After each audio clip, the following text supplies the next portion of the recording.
আমার নন্দের ছেলে আমাদের সাথে আমাদের বাড়িতেই থাকত। সে সবসময় আমাকে লুকিয়ে লুকিয়ে দেখত। একদিন আমি জামা কাপড় পাল্টাছিলাম। হঠাৎ আমি দেখতে পেলাম যে আমার নন্দের ছেলে আমাকে আড়াল থেকে দেখছে। আমি তাকে ধরে খুব মারি, সবার সামনে তাকে মেরে বাড়ি থেকে বের করে দিই। একদিন আমি বাজার থেকে ফিরে এসে আমার মেয়ের ঘরে যাই, আর সেখানে গিয়ে আমি যা দেখি তা দেখে আমার হুঁশ উড়ে যায়।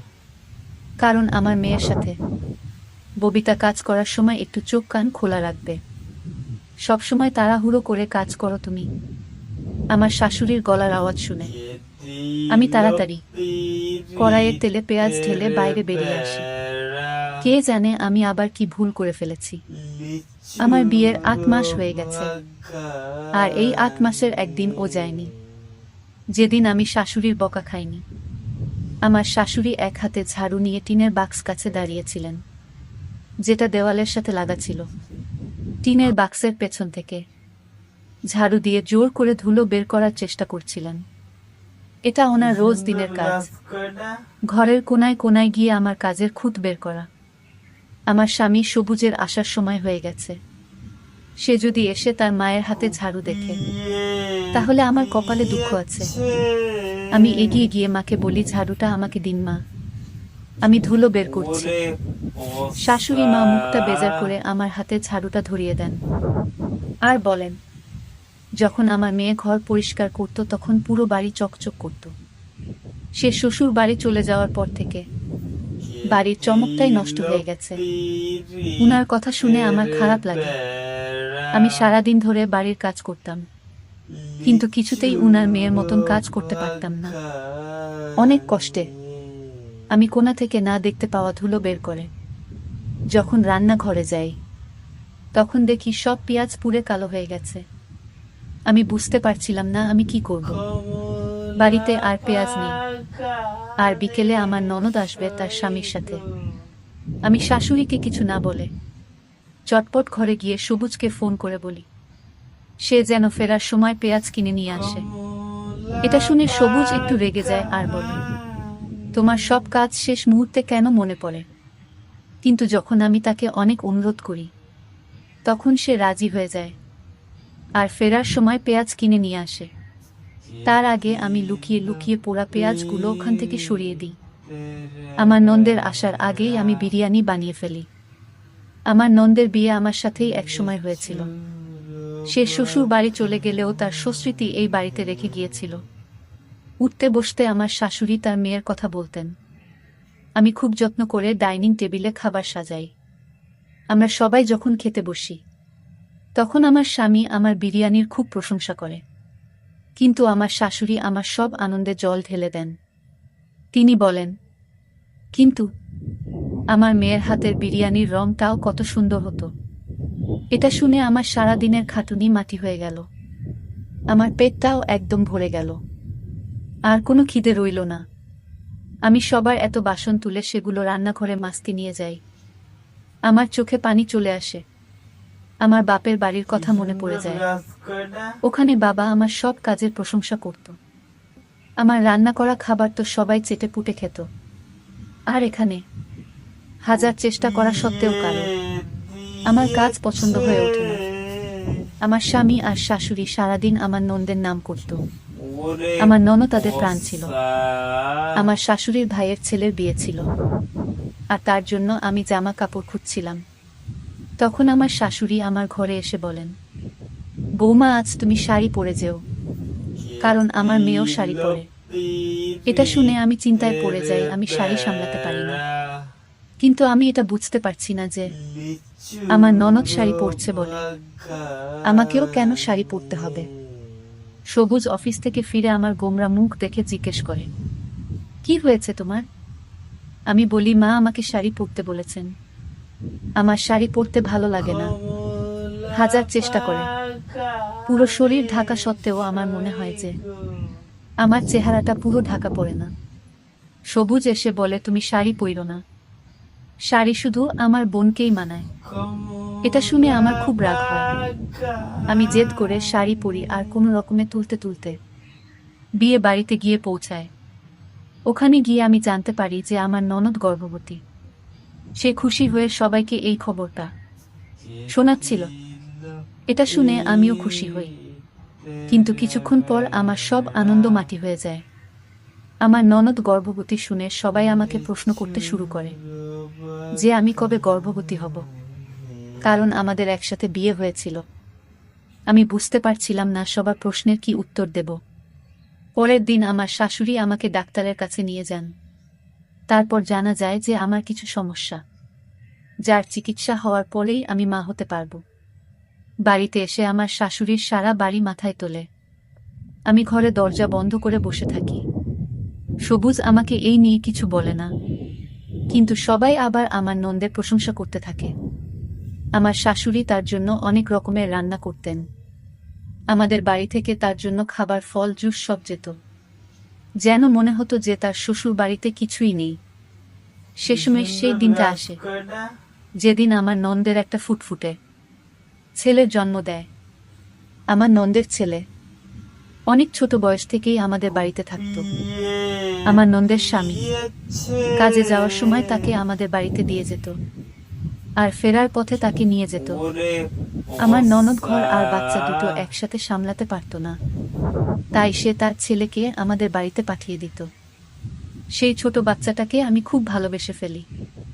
আমার শাশুড়ি মায়ের বয়স হয়েছিল, উনার ক্ষমতা ছিল না এত ছোট একটা বাচ্চাকে সামলানোর। তাই আমার নন্দের ছেলে সেলিমের দায়িত্ব আমার ঘাড়ে এসে পড়ে। কিছুদিন পর আবার শুভ্র আসে যে আমার ননদ আবার মা হতে চলেছে। তারপর সে সেলিমকে পুরোপুরি আমার উপর ছেড়ে দেয়। আমিও সেলিমকে নিজের সন্তানের মতন বড় করতে থাকি। আমার নিজের কোনো সন্তান ছিল না, তাই আমি সেলিমকে নিজের সন্তান ভাবতাম। আমার ননদ সেলিমকে আর বাড়ি ফিরিয়ে নিয়ে যাওয়ার কথা বলে না, আর সে বরাবরের মতন আমাদের বাড়িতেই থেকে যায়। আমার সেলিমের প্রতি ভালোবাসা দেখে স্রষ্টার আমার উপর কৃত হয়। সেলিমের যখন 4 বছর বয়স তখন আমার একটা মেয়ে হয়। আমার মেয়ে হওয়ার পরেও আমি সেলিমকে নিজের কাছে রাখি আর দুটো বাচ্চাকেই একসাথে বড় করি। আমার নন্দের একের পর এক করে মোট 5টা বাচ্চা হয়, তাই তার সেলিমকে নিয়ে আর কোনো চিন্তা ছিল না। আমার শাশুড়ি সেলিমকে ছাড়া এক মুহূর্ত থাকতে পারতেন না, তাই সে আমাদের বাড়িতেই বড় হয়। দেখতে দেখতে অনেকগুলো বছর কেটে যায়। আমার মেয়ের রেশমার বয়স এখন 15 বছর, আর সেলিমের বয়স 19 বছর। আমার এখনো মনে হয় যে আমি কালকেই বিয়ে করে এই বাড়িতে এসেছি। আমার শাশুড়ি মায়ের বয়স হয়েছে, উনি আজকাল ঘর থেকে খুব একটা বের হন না।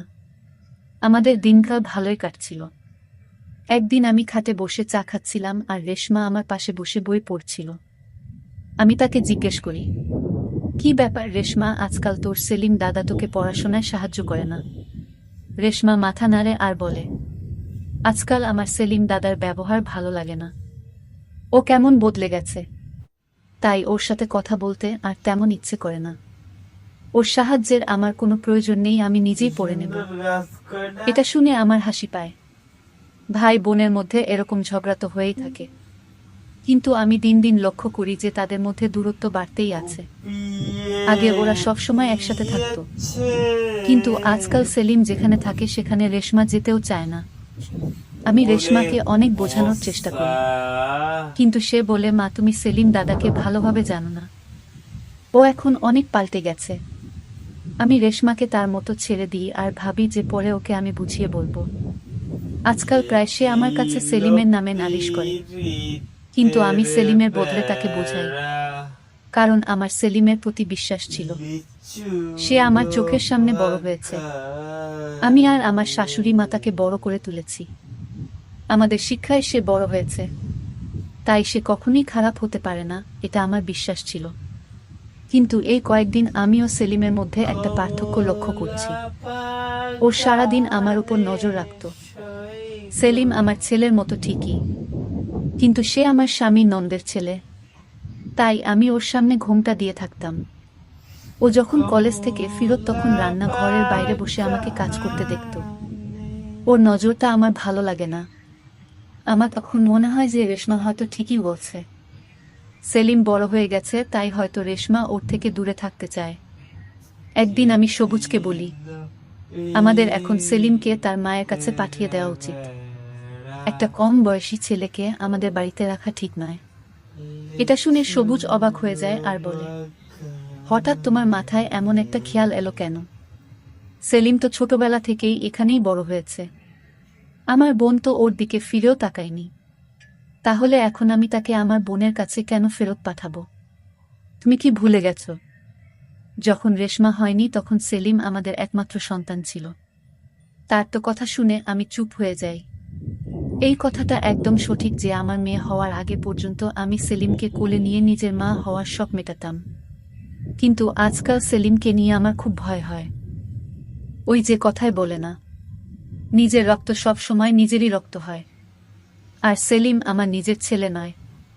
তখন গরমকাল ছিল, দুপুরে খুব চড়া রোদ উঠেছিল।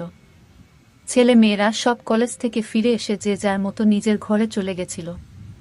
আমি ছাদে কাপড় কাচতে যাই আর সব কাপড় কেচে যখন আমি নিচে নেমে আসি তখন আমার গা পুরো ঘামে ভিজে গেছিল। আমি ভাবি যে রাতের খাবার বানানোর আগে আমি কাপড়টা বদলে ফেলি। আমি ঘরে গিয়ে কাপড় বদলাতে শুরু করি। হঠাৎ আমার মনে হয় যে কেউ আমাকে দেখছে। আমি পেছনে ঘুরে দেখতেই ঘরের জানালাটা বন্ধ হয়ে যায়। আমি হতবাক হয়ে তাকিয়ে থাকি, জানালাটা খোলে। কেউ একটা আমাকে কাপড় বদলাতে দেখছিল। ওই জানালাটা আমাদের আম বাগানের পাশেই। তাড়াহুড়োতে আমি জানালাটা বন্ধ করতে ভুলে গেছিলাম। আমি দূরে আম বাগানের দিকে যাই। আমি দেখতে চাই কে আমাকে কাপড় বদলানোর সময় দেখছিল। বাড়িতে তখন সেলিম, রেশমা আর আমার শাশুড়ি মা ছাড়া আর কেউ ছিল না। আর সবুজ তখনও বাড়ি ফিরেনি। আমি বাগানে গিয়ে দেখি সেলিম আমার জানালার কাছে দাঁড়িয়ে আছে। তখন আমি চোখে অন্ধকার দেখছিলাম। আমার বিশ্বাস হচ্ছিল না যে যেই ছেলেটাকে আমি ছোটবেলা থেকে কোলে পিঠা করে বড় করেছি সে এতটা নিচে নামতে পারে কি করে। সে আমাকে জামা কাপড় বদলানোর সময় লুকিয়ে লুকিয়ে দেখছিল। আমাকে দেখে সেলিম চমকে উঠে আর ওখান থেকে চলে যাওয়ার চেষ্টা করে। তখনই আমি ওকে ধরে মারতে শুরু করি। আর আমি ওকে মারতে মারতে ঘরের ভিতরে নিয়ে আসি। সবুজ তখন অফিস থেকে বাড়ি ফিরে এসেছিল। বাড়িতে ঝামেলা দেখে সে হতবাক হয়ে যায়। আমি সেলিমকে নিয়ে গিয়ে সবুজের পায়ের কাছে ধাক্কা মেরে ফেলে দিই। আর সবুজকে বলি, জিজ্ঞেস করো তোমার আদরের বোনের ছেলেকে, সে আমার ঘরের জানালার বাইরে কি করছিল। সবুজ বলে, ববিতা তুমি শান্ত হও, এত চেঁচামেচি করার কি আছে? আমি রেগে বলি, তোমার বোনের ছেলে তো আজ তার সব সীমা ছাড়িয়ে গেছে। সে অনেকদিন ধরে আমাকে খারাপ নজরে দেখছিল। আজ সে আমার জানালা দিয়ে উঁকি মারছিল, কারণ সে জানতো যে আমি ছাদ থেকে কাপড় কেচে নিচে এসেছি। আর এখন আমি কাপড় পাল্টাতে ঘরে যাব। তখন আমার শাশুড়ি মা ঘর থেকে বেরিয়ে এসেছিলেন। আমার কথা শুনে সবাই হতবাক হয়ে যায়। সবুজ বলে, কবিতা তুমি যা বলছো ভেবে চিনতে বলছো তো? আমি বলি, তুমি তোমার ভাগিনাকে জিজ্ঞেস করো না। সবুজ সেলিমের দিকে তাকায়, কিন্তু সেলিম চুপচাপ অপরাধীর মতো মাথা নিচু করে দাঁড়িয়েছিল। আমি সেলিমকে বাড়ি থেকে বের করে দেই। সে আমার নন্দের বাড়িতে ফিরে যায়। আমার শাশুড়ি মা তো বিশ্বাসই করতে পারছিলেন না যে সেলিম এমনটা করতে পারে। আমি বা শাশুড়ি মাকেও তো তাকে এমন শিক্ষা দিইনি। তাহলে এমনটা কি করে হলো? আমারও এটা বিশ্বাস করতে কষ্ট হচ্ছিল, কিন্তু আমি সবটা নিজের চোখে দেখেছিলাম, তাই আমার আর কোনো সন্দেহ ছিল না। আমি পরিবারের সকলকে সেলিমের এই নোংরা কাজের ব্যাপারে বলে দিই। এতে সবাই সেলিম আর আমার নন্দের নামে ছিটছিট করে। এই ঘটনাটার পর প্রায় 7 দিন কেটে গেছে। এই 7 দিন আমার শাশুড়ি মা একবারও তার ঘর থেকে বেরোয়নি। সবুজ তো আমার সাথে বেশি কথা বলে না। আমিও চুপচাপ ছিলাম। রেশমা সারাদিন নিজের ঘরেই থাকত। আমার তো এখন ভয় হতে থাকে যে যদি সেলিম রেশমার সাথে খারাপ কিছু করত, তখন আমরা লোকের কাছে কি করে মুখ দেখাতাম। সেলিমে যাওয়ার পর আমি বুঝতে পারি যে সেলিম বাড়ির অনেক ছোটখাটো কাজ করে দিত। ও চলে যাওয়ার পর সেই সব কাজ আমার ঘাড়ে এসে পড়ে। আমাকে রোজ বাজারে যেতে হতো। সবুজ সারাদিন অফিসে থাকতো আর সে অনেক বেলা করে ফিরত, তাই কিছু কেনার দরকার হলে আমাকে বাজারে যেতে হতো। একদিন দুপুরে খুব চড়া রোদে আমাকে বাজারে যেতে হয়। আমি কয়েকটা কেনাকাটা করে তাড়াতাড়ি বাড়ি ফিরে আসি। বাড়ি এসে আমি প্রথমে রেশমার ঘরে গিয়ে তার পছন্দের কেকটা দিয়ে আসি। সেই ঘরে পড়াশোনা করছিল। আমি তার জন্য তার পছন্দের কেকের দোকান থেকে কেক আর চকলেট কিনে এনেছি। রেশমা তখন তার ঘরে লেখাপড়া করছিল। তারপর যে আমি রেশমার ঘরে গিয়ে দরজাটা খুলি, অমনি আমার আত্মা কেঁপে উঠে। আমার মেয়ে একটা ছেলের সাথে বিছানায় শুয়েছিল। রেশমা হয়তো ভেবেছিল আমার বাজার থেকে ফিরতে দেরি হবে। তখন আমাকে দেখে তার চেহারার রং পাল্টে যায়। তার পাশে শুয়ে থাকা ছেলেটা দ্রুত করে ওঠে, ঘরের জানালা দিয়ে পালিয়ে যায়।